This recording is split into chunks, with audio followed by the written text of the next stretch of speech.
All right, guys. So I just want to make a video of all the assaults and robberies and deaths, the anti-Asian hate crime that has been occurring, and particularly with blacks, black people causing these crimes. But I know there's a spattering of other races committing these crimes. But all in all, I think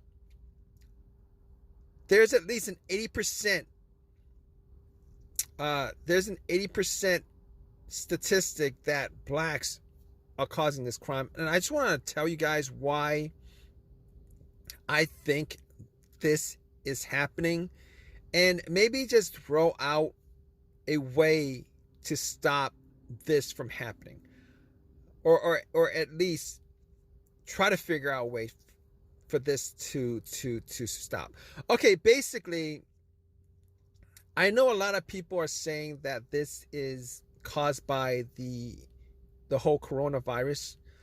Obviously, that has a big thing to do with it um, because of the whole shutdown for the last 2 years, and because there's a theory, and a lot of people actually believe this, that it actually started in China. But here's the thing. All right, I think that this whole thing that's happening, as far as the assaults are concerned, is about something else that's a lot uh, deeper than just the coronavirus. All right. So basically, over the last, I would say 20, let me see,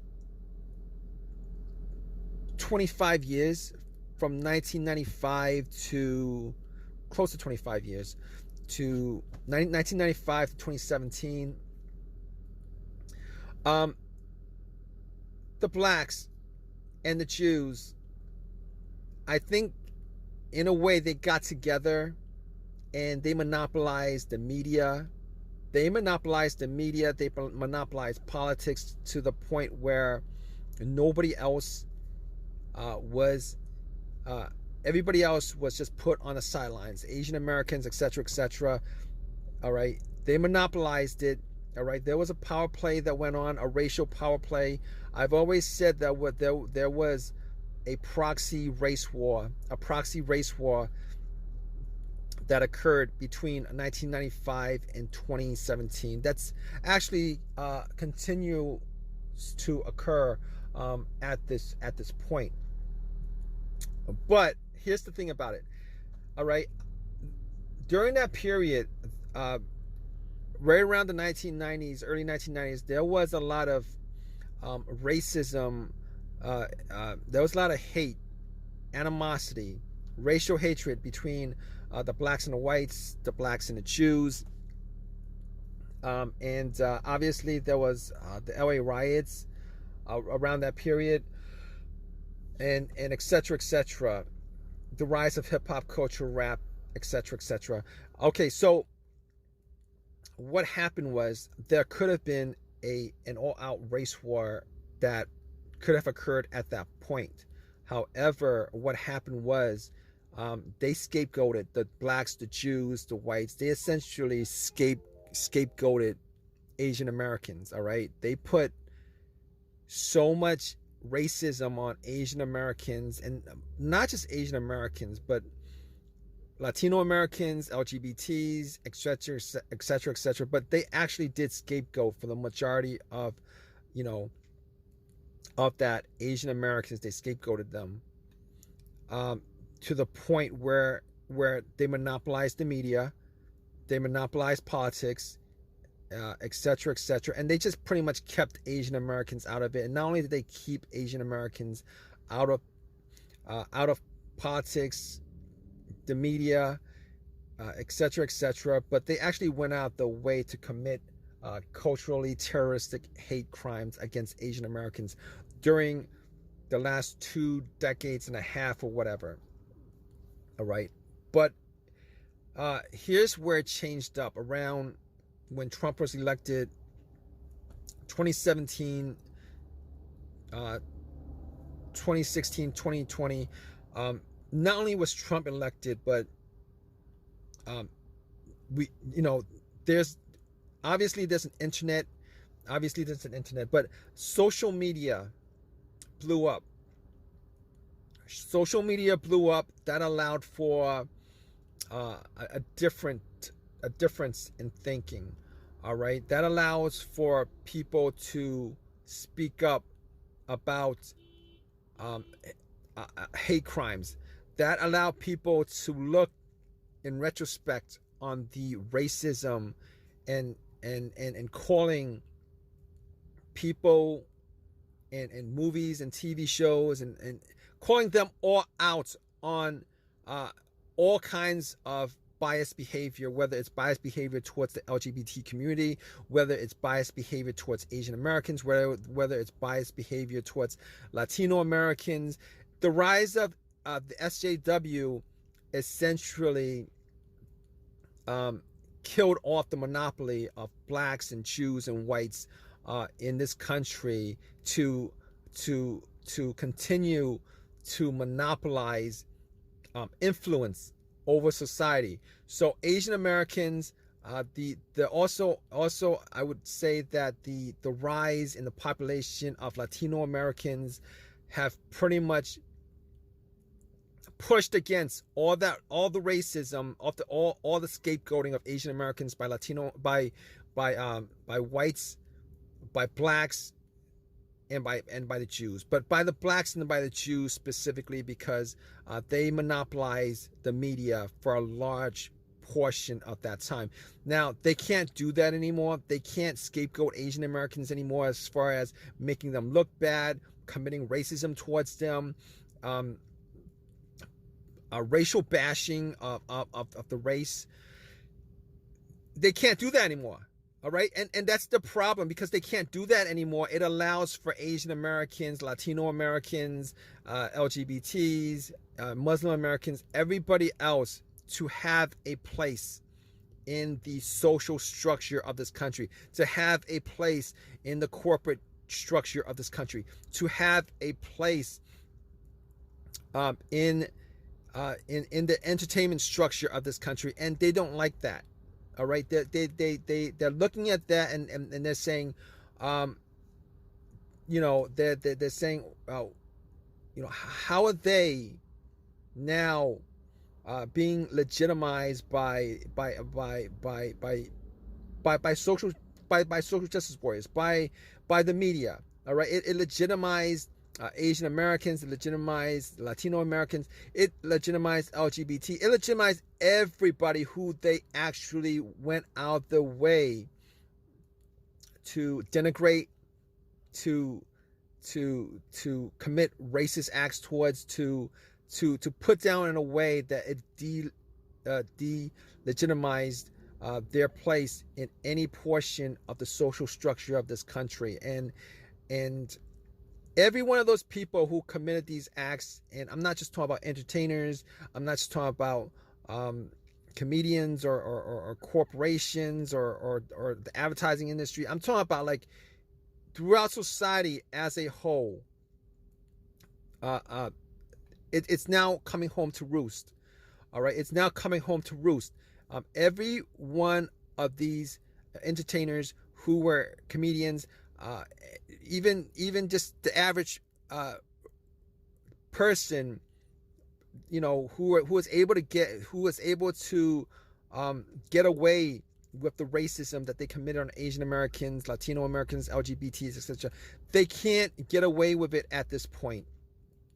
All right, and black people, a lot of black people are looking at this and saying that we don't want them to have a legitimate place in this country. The whole hate of Asian Americans at this point is essentially what they're saying is that we don't want you to be legitimized in this country because it threatens our position. All right, I've always said that I never voted for President Obama.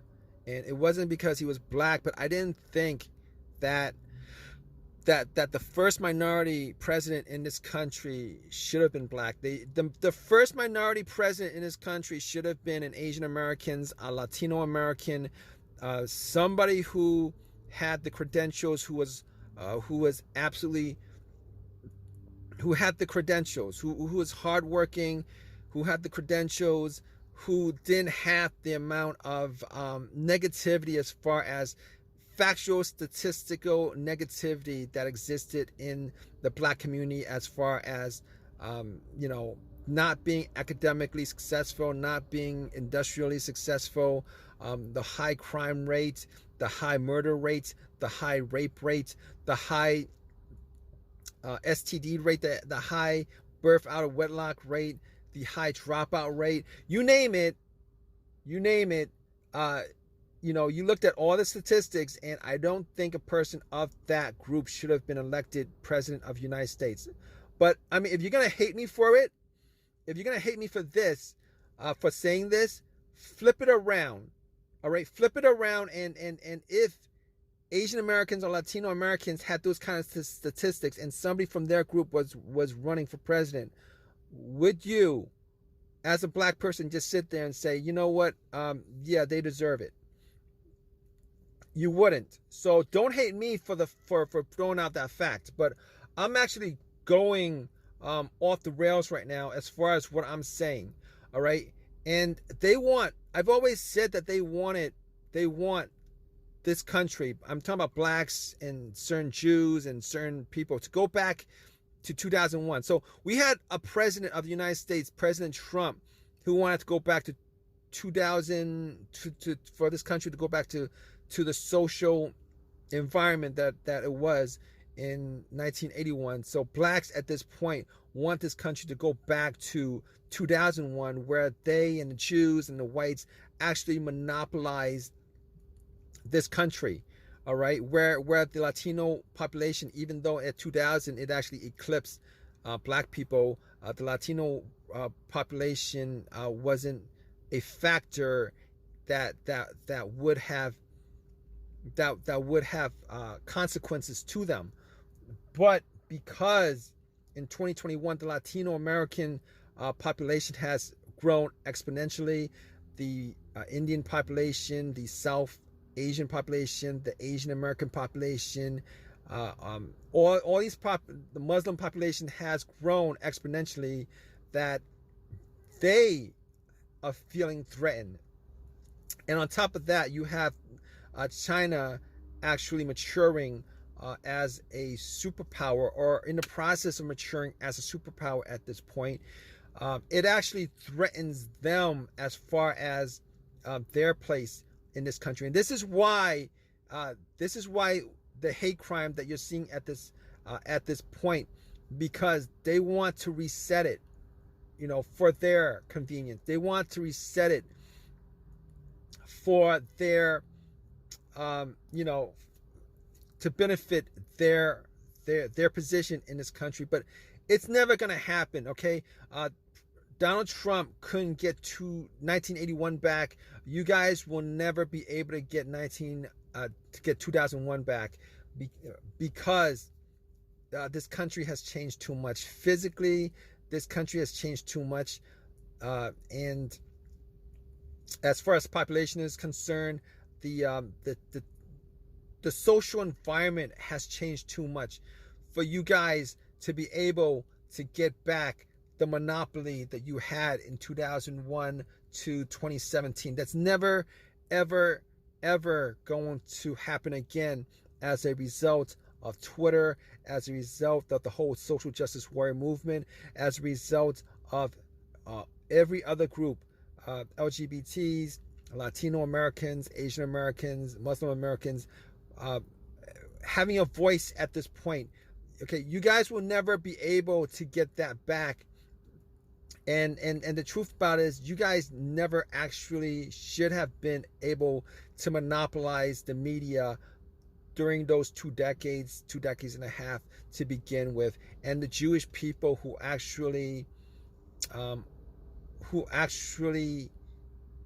participated in that should be ashamed of themselves as well, because it it took away the fairness of this country. It took away, you know, it took away the fairness of this country. It took away everybody else's chance to have a place in this country that was fair and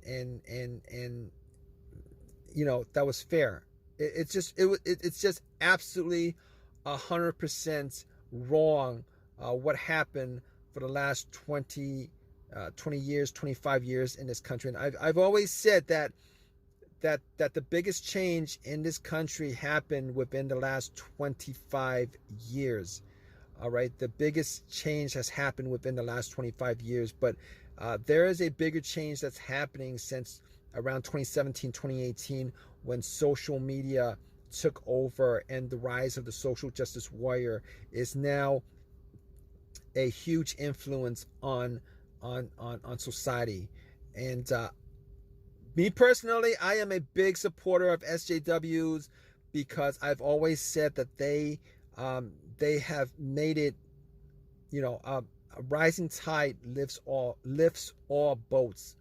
And it is the truth. A rising tide lifts all boats. So I am in full support, even though I'm not gay or trans. I am in full support of that movement. I am in full support of any other group that have fought, that are currently fighting for a place in the social environment of this country that aren't black, Jew, or white.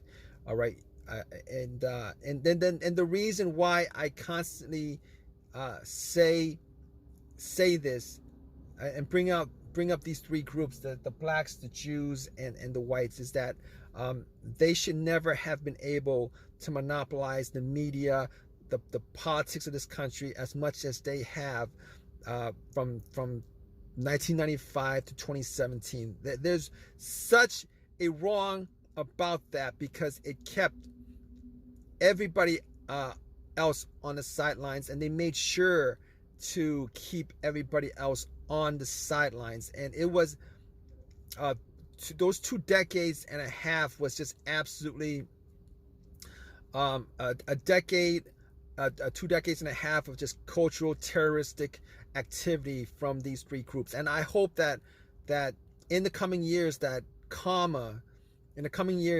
social media will point to these people, the Sarah Silvermans, the Seinfelds, the Chris Rocks, the Seth MacFarlanes, the